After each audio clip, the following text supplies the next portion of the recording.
is that we've got to get to a point where some of the communities that we've kind of left behind begin identifying with the work again.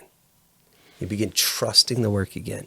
A United States of America that sees the CDC as our CDC. NIH is our NIH.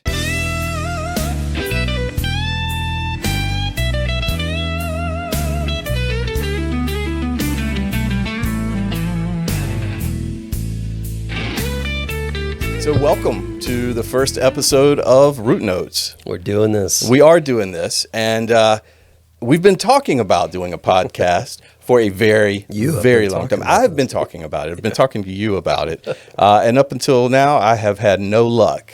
So why are we doing it now? Yeah, I mean, it was always probably a good idea. I have great ideas, David. Right. But yeah, a few weeks ago, I was in Iowa.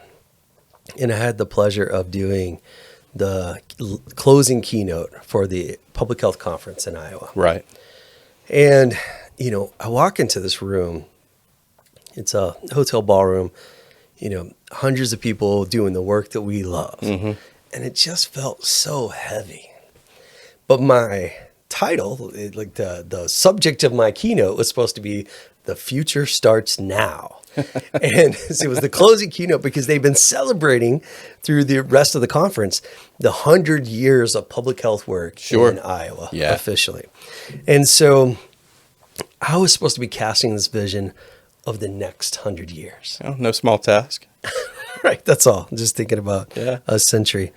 But anyway, so I'm excited. You know, we both love thinking about this. What is the future of public health? And we have an optimistic vision for what that is. And so, you know, I jump up there and I start talking about the things that I'm always excited to talk about, about this work that we care about so much. And you could just feel the crowd. It was electric. It was just the message that the room needed. And in fact, I didn't even get to all of the material that I wanted to get to just because of the amount of time we spent laughing together or just the applause in the room.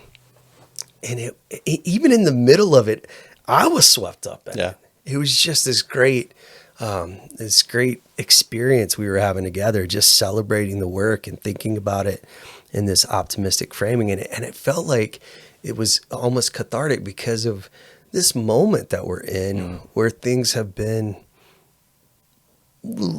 harder to celebrate in some ways. And anyway, so at the end of this talk, the person who had introduced me came up to do questions and said, "There's not much time for questions, but I definitely have one.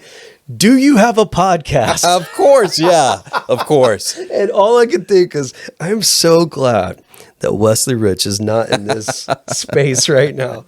But yeah, so immediately, I think as soon as I got off that dais, I reached out to you and I was like, you know what? We should pick up this idea about the podcast. Imagine and that sort of leads us to here we are. Yeah. Well, I'm glad to be doing it. I'm glad to be doing it with you. This is going to be a lot of fun. Yeah. You know, one of the things that you just said, and you say it all the time, particularly right now, is about the moment that we're in. Right. Yeah. Tell me about that. Why is this moment so impactful, so important? Yeah, particularly in the work of community health and community development, public health. There are a couple of things, I think. One is we've been working for some time helping folks sort of wrap their heads around the fact that technology, and in particular, artificial intelligence, is going to transform the work. And, no doubt. And needs to. And trying to get, I mean, you and I have worked with so many public health leaders, trying to help them understand, like, this is how you can integrate AI into workflows and all that, which is for us an exciting conversation. Sure. And we also know going into it that there's a lot of hesitation. Yeah, understandably. There's a lot that's scary about that technological shift. So that's one thing. Yeah, absolutely. That's in this moment. And then, you know, for the past few months, there's been this conversation in the nation, transition in the nation that's made a lot of the work of public health really challenging. And some of it's been really, really heartbreaking. And I think that a lot of the weight that I felt in the room in Des Moines, it was expressions of that. Yeah. And so I think when I'm talking about the moment and its challenges, that's what I mean. Yeah. Yeah, it is. It is this sort of dichotomy of there's so many exciting things, right? Yeah, with advances in AI, and but at the same time, just a heaviness in the work, right? In the hope for the work. And so I'm curious to know, given that moment, what is it you said to these folks in Iowa that one changed the room to be optimistic, and two, was so compelling that they convinced you of the idea I already had and had tried to convince you of to do the podcast? To do a podcast. Yeah, so I guess that's it. So in this moment, I think one of the things that I wanted to be able to, for us to develop in Root Notes in this podcast, is this sense of adventure heading into some things that are unknown and therefore are scary, but are also possibilities. Right. And so I really think about that when I think about the AI work. One of the things that we tell people all the time when we're thinking about the nuts and bolts of like using AI to help with your data or communications or just operations with your team. Why? Like, why do I care about saving an hour to do that? What's the point? Yeah. And our message is because we can, I want you to use that hour that you get back because you used AI to shortcut something that would have taken you an extra hour to do, to take somebody out to coffee, to build a relationship in the community, like to get out and do what we call the human part of public health. Yeah. That's what I see. Like the technological innovation opens that up. And so one of the things that I was talking about in Iowa is the excitement around that. Another side of it that has more to do with this sort of political moment that we're in and just real questions about some of the most basic work of public health systems in this moment. And I don't ever want to be Pollyanna about it either. I mean, we've got to have honest conversations about the challenges and the heartbreaking aspects of it. And there are parts of this that, really need to be safeguarded because there's no local community level replacement for it. Right. Our national data systems. Yeah. You can't replace that at the local level. No. Our vaccine development program, we need that at the national level. Like you can't just do that in your small town. Right. Yeah. But what I love about this moment and what I think really resonated with the folks who are in Iowa, and you got to think about like Iowa's full of communities that feel like the communities that I grew up in, that you grew up in too. Small town America, rural America. And in these communities, I think there's the opportunity for this moment where there's a lot of questions about the national systems. For these communities to lead the way and go, actually, we figured out some of this stuff, or we've been doing some of this stuff in the way that we probably need to replicate nationwide. Yeah. And that's what seemed to like just give so much breath in the room. Like, wait, hold on, what? And I told you and I we're both friends with John Rouse. And I talked about the work that we've been doing to support the response to overdose, the overdose crisis in our local community. And John Rouse is the health director in our local community until we lost him just a couple of years ago. But he was instrumental in doing some of this work. And so there was this webinar where the CDC and ASTO wanted us to just share some of the work that we've been doing in a rural county, right? Yeah. Well, John is doing like half these slides. Yeah. And I'm doing the other. And we put them together, a week before the webinar. I'm like, all right, what'd you come up with, John? Like, what do you want to talk about? And he's got this slide for advantages in our community and disadvantages. And under advantages, the first bullet is rural. Yes. What are you talking about? That's not the way that's usually talked about. It isn't. It really isn't. Yeah. Right. And he went on to say, we already know each other. We know this community, we know each other. So it was easier for us to work on the tough problems that are related to this challenge of reducing overdose. Yeah. Because we have relationships, because we already know each other. Because not only do we know the other leaders and agencies and the churches and that kind of, but everybody knows each other. Right. It's a small town. Yeah. And I was like, wow. And so that's the kind of story that I was sharing from the stage. And people just were like, that's our community too. Hey, this is our moment. This is our moment to show America, like, we can revision public health. We can revision the health infrastructure, not to throw away all of these national systems. We need quite a lot of them. Sure. But to center it back in something more human scaled in the relationships that we have in small towns and small communities. Man, that's a powerful message. I hate I missed that, but I'm glad we get to talk about it. You really just hate the fact that you were proven right at the end. No, I don't hate that fact. I love that fact. I hate I missed it, though. Yes, that's for sure. That's what I mean, yeah. No, I mean, the power that exists in rural innovation, right? And, we're talking about folks who are proud of who they are, of their community, of the work that they've done, and their hard work. It's hard work being part of a rural community. And so this moment gives us the opportunity to highlight that, to sort of focus on the hero that exists within the rural community. You had the opportunity also, and I did get to hear you speak recently at Campbell University about the rural hero.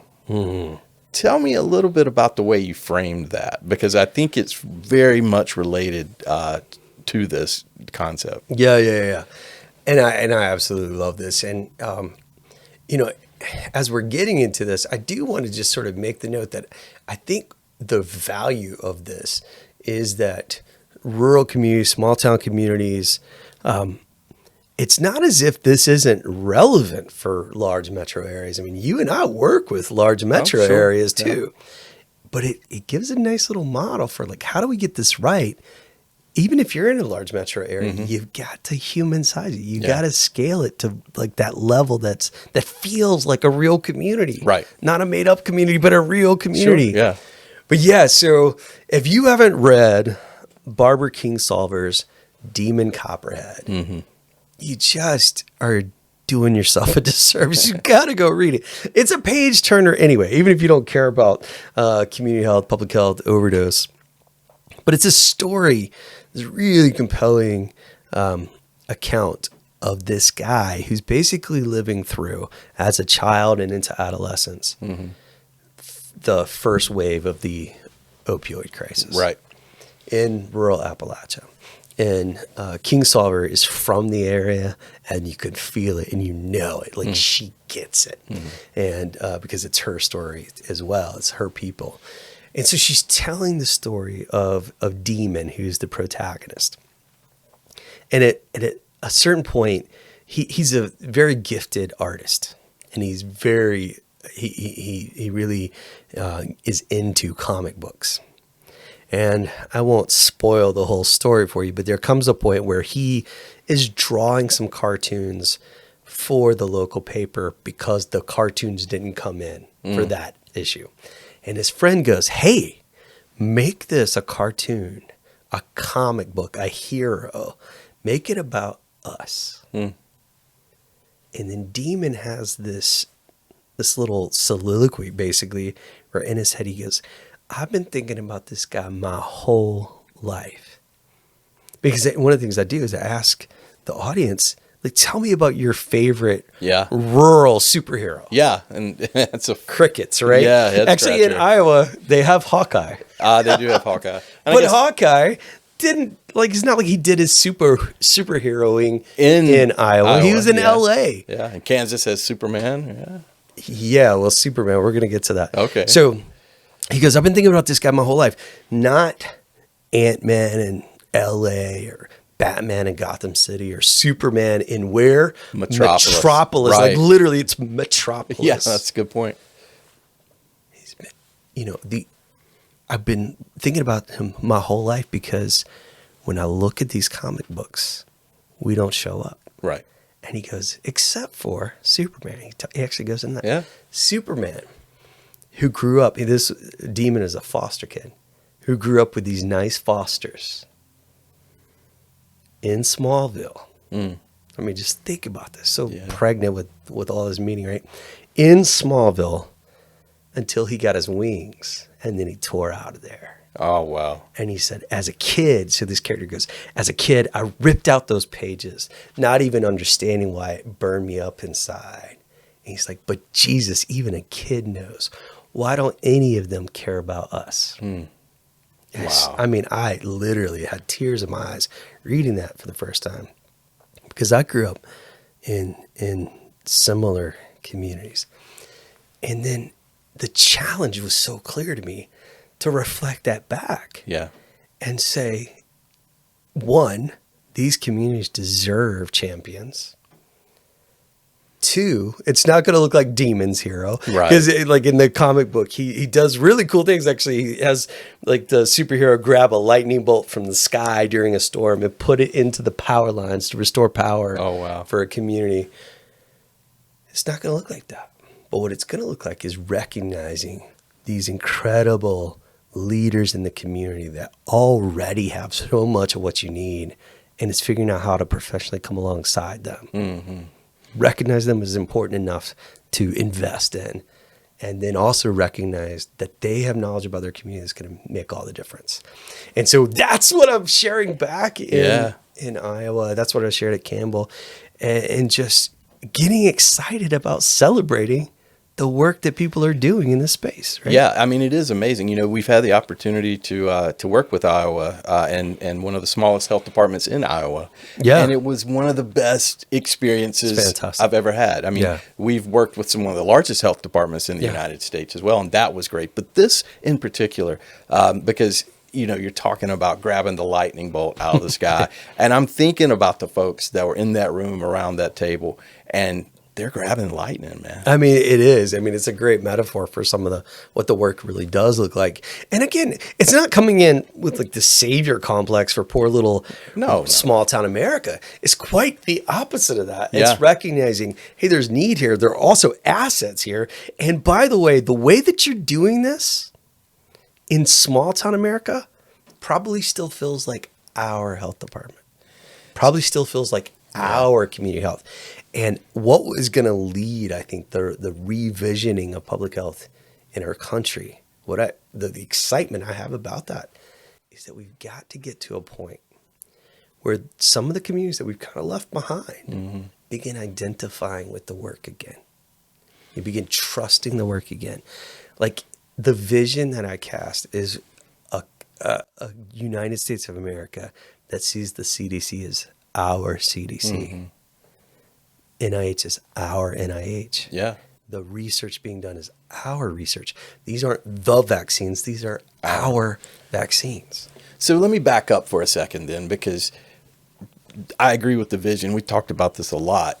But for those that maybe haven't thought about it or maybe haven't recognized it or been able to articulate it, why don't we recognize the CDC is our CDC or the NIH is our NIH? I mean, there's plenty of distrust. There's plenty of skepticism by virtue of the fact that folks who have been that have risen to the top, that have been put in charge, are themselves skeptics. So how did we arrive here to the point that it doesn't feel like ours? Right. No. I mean, this is where we have to not be cute or Pollyanna about this. I mean, I'm very optimistic, but it's grounded in reality. Where is some of this coming from? Well, during the response to the pandemic, we were trying to roll out vaccines. Right. One of the things that I became very involved in was trying to do work on vaccine confidence in communities that had the absolute lowest rates of vaccination. Yeah. And the way we went about that work was to take every question seriously. Every question seriously. So when somebody said, hey, look, I heard that somebody lost their baby after getting the vaccine, had a miscarriage after getting the vaccine. So I don't think that this is safe. Right. We take that seriously. We also took completely seriously in the same way, somebody going, I think that this is just the government trying to implant a computer chip into you to track you. Mm-hmm. We take that seriously. I can't even tell you the number of conversations I had with communities in rural North Carolina about whether or not these vaccines that we were talking about were the mark of the beast. Yeah, I do remember that. Yes. We took those seriously. But let me contrast that with something. In the summer of 22, I'm at a public health leaders conference. And I'm sitting around the table with just preeminent folks in public health. And we're just having lunch. Mm-hmm. And we're just talking about our responses to the pandemic in our communities and leading academic public health programs. And I share this story about the challenges and the work that we had done. I mean, it's a really great story. You know, I'm sure we'll tell this story again in later episodes in the podcast and develop it a little further. This is a great story, but I talked to these folks in public health leadership in our country about this experience of just having to wrestle with the question of whether or not this is the mark of the beast. Right. And I get that out of my mouth, and there's just laughter all around the table. Yeah. And my stomach turned, because in that moment I realized, that's not that's the laughter of condescension. Yes. Right? Yeah. And so when I'm talking about communities that we've left behind, they're communities that we're not taking seriously. Mm-hmm. And the good work that I'm excited about is the work that takes communities seriously and goes, you know what? We haven't been answering your questions for a while as a field. And I'm not trying to pile on. I know so many people are coming for public health right now. I'm not just trying to add to that noise. But I'm saying, when we're doing our work right, we take the public part seriously. We care about the people. Sure. And when the people have authentic questions, we should just be opening our arms with authentic answers and going, you know what? I had a chance to talk to some undergrad students who were public health majors at Fayetteville State University. Shout out to them. They were awesome. But in that conversation, I said, you know, we do a really good job at this. Your wife is a counselor. Mm-hmm. When we're counseling people, we've gotten really good in the field about meeting people where they're at. Right. Right? Yeah. She's going to do a lot of work figuring out like where the stage of change is. What are your goals? What are you motivated by? How do I meet you wherever you're at in that process? Mm-hmm. In public health, I think we've got to get a lot better about doing that with communities. Mm-hmm. I think you're right. I think we have had this slide, certainly in the last few decades, towards a paternalistic sort of approach to, we're going to bring you solutions. We're going to give you answers. And we've never stopped to say, why should you care about what I'm bringing to you? Not why should you believe it? Why should you care that I'm bringing it in the first place? And so that's where it's all well intentioned. Like, of course, everybody's intentions are in the right place. But it's what you're saying. It's this, I've already figured it out for you. Right. So now it's about, we talk so much in public health about quote unquote buy-in. Yeah. Right. What if we weren't selling it? Yeah, that's a great point. Like, what if we were cultivating this together? Yeah. What would your approach be if you weren't trying to sell public health, but you were trying to cultivate health? You know, that's a great point. And in rural communities particularly, I mean, it's in literature, it's in movies, you know, sort of this, the guy comes into town and he rolls out with a wagon and he's selling snake oil and he's, you know, and there's a distrust there because, you know, these communities that have been left behind have been taken advantage of historically. Oh, and so there's an understandable distrust there. And so if you're selling and that's all you're doing, if the first thing I'm doing is trying to sell you something, I immediately am suspicious. And so I think that's a great point, right? Yeah, and I'm not even sure if I mentioned. So when I'm doing this vaccine hesitancy work, in the late spring of 21, I mean, the vaccine is just rolling out, and we're realizing that there's this community of people. The community of people that we're talking about is tribal folks, American Indians in Eastern North Carolina. Yeah, and what was so interesting about this, and goodness gracious, I love those people so much now. And what's exciting about it, well, the reason I get excited about talking about this is because the proof is in the work that now this is a relationship we've had for 4 years of just close collaborations on a number of things. But it all started the worst possible place, trying to deal across polarization with the community people. It was a surprise to a lot of folks at that public health meeting that I was talking about. These are folks who have all the historical mistrust that other indigenous communities have. Yeah, of course. Which makes sense, right? Yeah. Just mistrusting people in science and government and Sure. medicine. And also people who were religiously and politically quite conservative. Mm-hmm.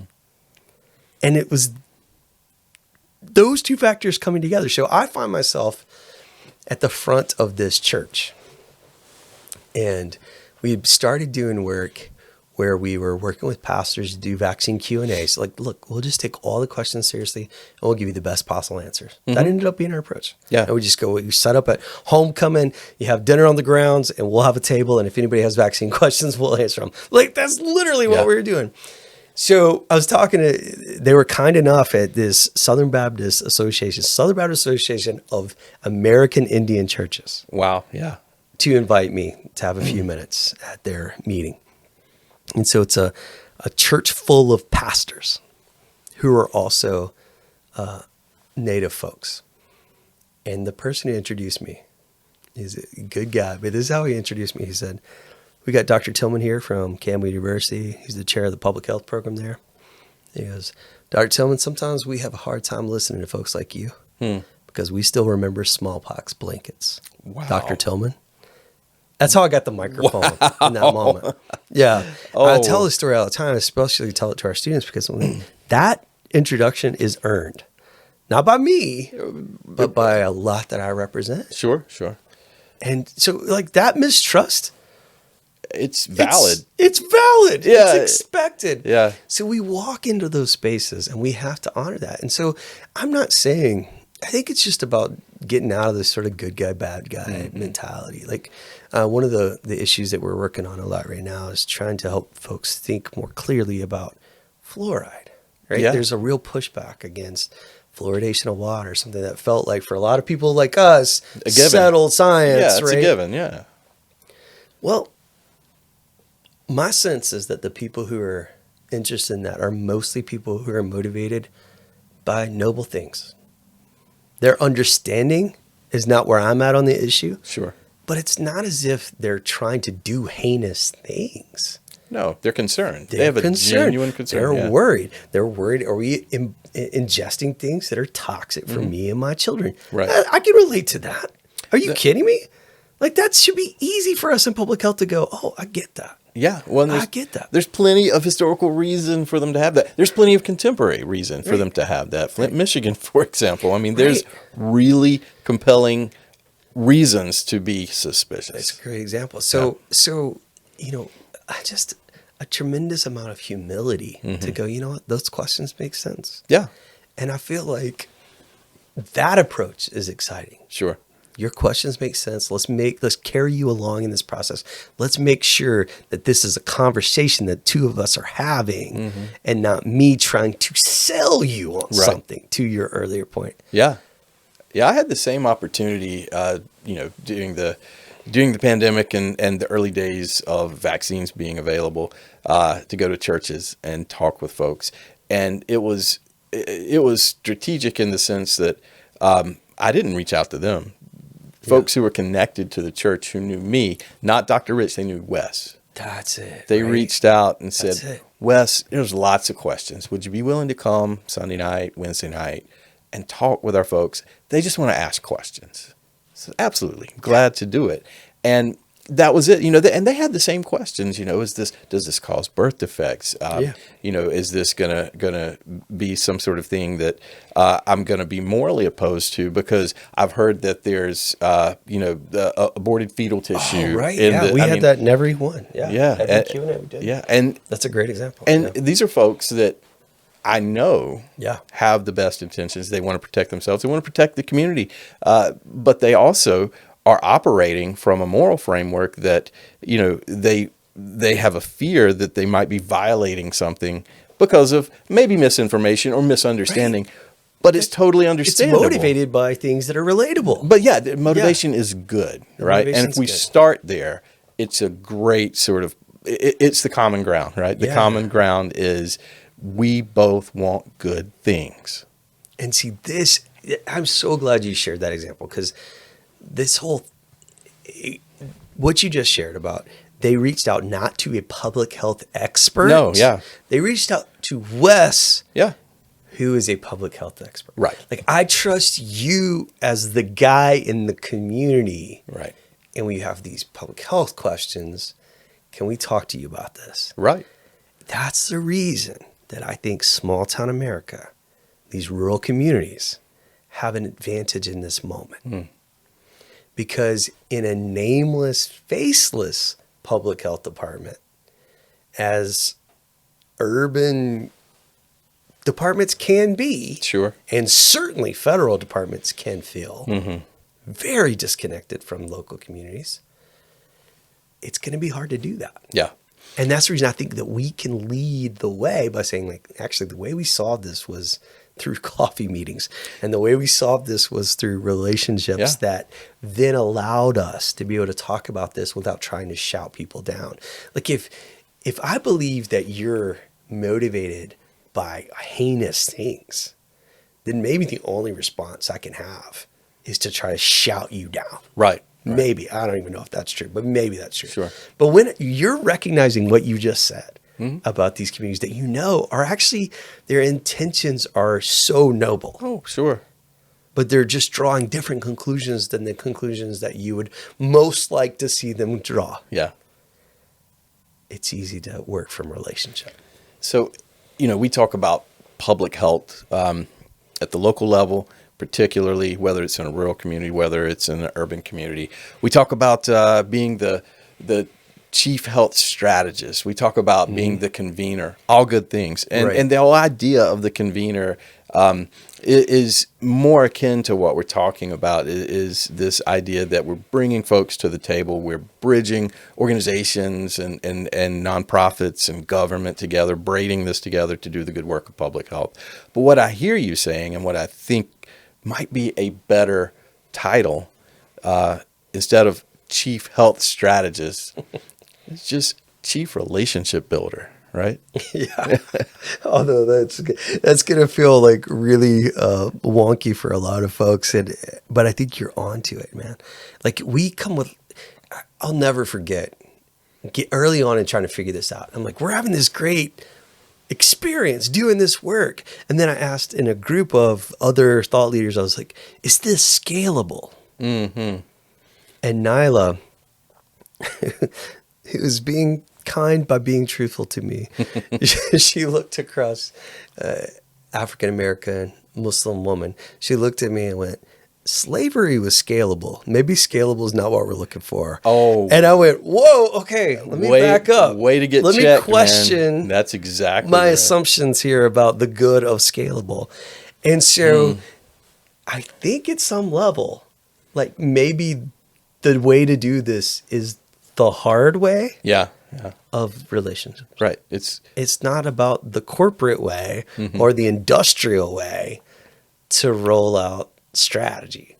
Well, the strategy is the relationship. You're right. And scalability sort of assumes an sort of impersonal approach, an assembly line approach, something that we can export out. Like, that's what scalable is. Right. So, that's hilarious. I'm glad she called you out on that. She called me out on it. I've never thought about it the same way. Every time I say the word scalable now, there's a catch in my throat. Like, okay.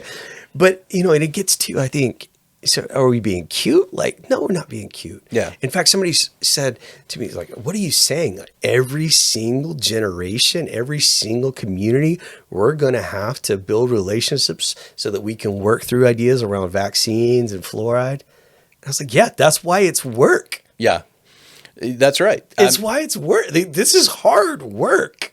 You mentioned generationally, and I'd love to hear your thoughts on this because I said this to my students recently in class when it was heavy, right, during some of this. And I said, to some extent, we have the privilege now. We have gotten to the point, at least technologically, that we have the privilege of questioning the very basic things, the very basic technologies that have given us such good quality of life. Yeah. But we're so far removed from understanding the origins of them, the pain of the past, all of the sort of trajectories that led us here, that we have the privilege to now say, well, I don't know if I trust that. Yeah. And it is, it's on us generationally every time to say it's important that you understand why it's factually accurate, but it's more important that you understand and trust my motivation in talking with you about it, in trying to implement change, right? Right. And you're not going to convince me of that. No. That has to be born out of continued commitment, continued presence. Sure. Listening with authenticity in terms of your concern about my questions, about the values that I hold, like all of that. You're not going to convince me to trust you. I might build trust. Yeah. Because of my repeated experiences that are faithful to law that we're talking about. Yeah. And that is the work. And I do think at some level it is that we're, so maybe have the benefit of taking some of these things for granted. I think we can't underestimate though the polarization and the fact that in fact, I was at I was a part of a webinar with the Caucus for Faith and Public Health with the American Public Health Association today, actually. And this guy was presenting from the Minnesota Council of Churches. And he was talking about some data that came out just last year that looked at the physical health implications of polarization. And the way he phrased it was so interesting. He said, so basically 2 additional days of poor health per month. Per month. Because, we do in these health surveys and things, we ask about how many days in the past month. Have you been sick, called into work, that sort of thing, yeah. So when the analysis is done, it's 2.07 days per month. He's like, so basically the polarization in our country is costing you a weekend every month. Wow. What a nice little packaging of that data. And that makes it so relatable, right? So much sense. Right. So I think it's affecting our physical health. Sure. It's affecting the framing of all of these questions. So I think some of it is that we are in a moment where we're not seeing these vaccine preventable diseases and haven't seen them in a long time. So there's a privilege in that. But I think we have to deal very seriously with the public health threat that is the polarization. And that's why this bridge building work, in my mind, is preparedness work. It's as serious as any other work we could possibly be doing in public health. Because I'll tell you, the science of public health can put vaccines into refrigerators. They don't put vaccines into arms. The relationship building work, the trust building work, that's what gets it out of the refrigerator into the people and gives us the benefit we need. So that's not how we train public health professionals, though. I mean, I take that back. It's how we train them, or how we're trying to train them. And I'm not saying obviously it's a part of the training. No, right. And it has been. But sure. It's not the center. It's not. And, we've worked in this for decades, and we have been thoughtful and intentional and reflective about the way we approach our work as educators, and the way we approach our work with communities. And it's evolved over time, and I'm thankful for that. No, you're right. Because we've been given a great privilege, right, to be able to be where we are and do the things we do. And so as we are approaching the next generation of public health professionals, what do we need to say to them to do differently to bring them sort of to this place where they understand the power of a relationship as much as they do the power of a linear regression, right? Oh, wow. That's a line. Well, I think that these relationship building things, as we've just said, have to move to the center of the curriculum, and they have to be treated as very serious, like serious matters, not acute, not the soft skill, like all this stuff. We used to talk about it as soft skills, right? Yeah. No. We've got to take it serious. Like, what does it mean to take a community and meet them where they're at? Doing that seriously? How do we operationalize that? Yeah. How do we operationalize true partnership development with all the heavy organic work that has to be done there? Like, I think these are things we have to focus on. Yeah. I think it happens by putting them in the community immediately. Yeah. I think that's it. Right? And that's one of the things we've worked hard to do is to make sure that students get a real authentic community-based experience right out of the gate. So it sets up this sort of framing. And right to the top of the rubric, right? Instead of thinking about the way they conduct a community health assessment from the nuts and bolts perspective, what's the theoretical framework? Did you create a process evaluation? Those sorts of things. They matter, right? But instead of putting those at the top of the rubric, we need to have relationship building at the very center. Which means what?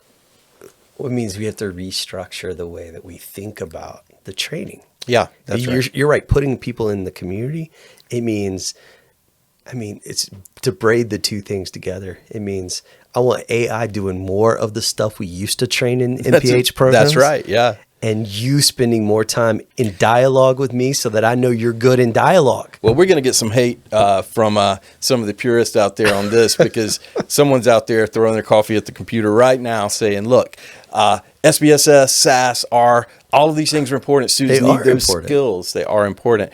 But guess what? AI can help with that. AI is really becoming sort of an usurper to some of our data analysis. Yeah. And it frees us up, right, to do other things. And so, again, I just come back to the wicked challenges we're facing are not from lack of data. It's lack of data moving people. The wicked challenges we're facing in public health, we have data that should drive decision making at the individual, community, policy level. Sure. We talk about evidence much more, right? Yeah. We have evidence more than we have enactment. And so how do we bridge that? It's all the stuff we've been talking about. Well, I know we're going to get into this in another podcast later on, but I do want to say that we have tried many times and had reasonable success in helping practitioners, local health departments, think about story in tandem with data. And that's pretty powerful. It's pretty compelling when we really start to think about the arc of a story and the data being a compelling part, but not the end game of the story. Yeah, I can't wait till we get to that episode where we really unpack like the story carrying so much of the strategy. Yeah, I think that's important, but we won't spoil that. We'll save that for another time. So, we've talked a lot about the moment we're in. We've talked about sort of the importance of centering our work and community in an authentic way. I wonder sort of what are your hesitations? Do you have any doubts, David, or are you a true believer now? I mean, because the folks out there are going to listen to us and they're going to say, it sounds great. I'm inspired. I'm excited about that as an approach. But at the end of the day, I am also worried about the now, right? We are challenged with a wave of chronic disease. We are seeing a rise of completely vaccine preventable diseases. How do I relationship myself out of that now? And I think that's something we've got to deal with. So that question I think is a completely valid one. And I think that hesitation is sort of born in the title for this. we wanted to call this route notes. One, because we hope that it evokes the sense that we're headed somewhere. We have a route, and in fact, I think for a lot of reasons, taking a rural route's going to be very useful to us.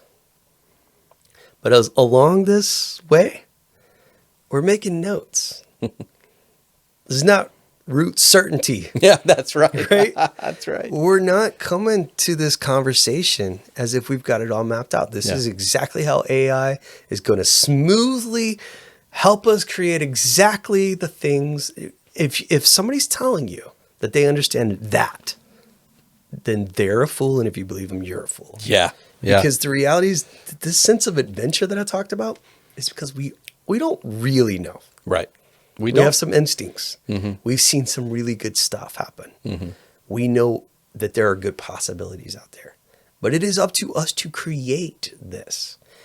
That's on the sort of tech side. And let's think about that in terms of the national policy remaking public health. Yeah. I'm not sitting here as a person that says, I've got a very clear vision of exactly how this all works out. Right. In 100 years. What I'm saying is, and this is what I sort of, I think we both, this is the sensibility that we want to bring to this conversation.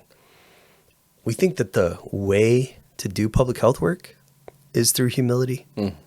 And my excitement about the future and my optimism about this pathway is also one of humility.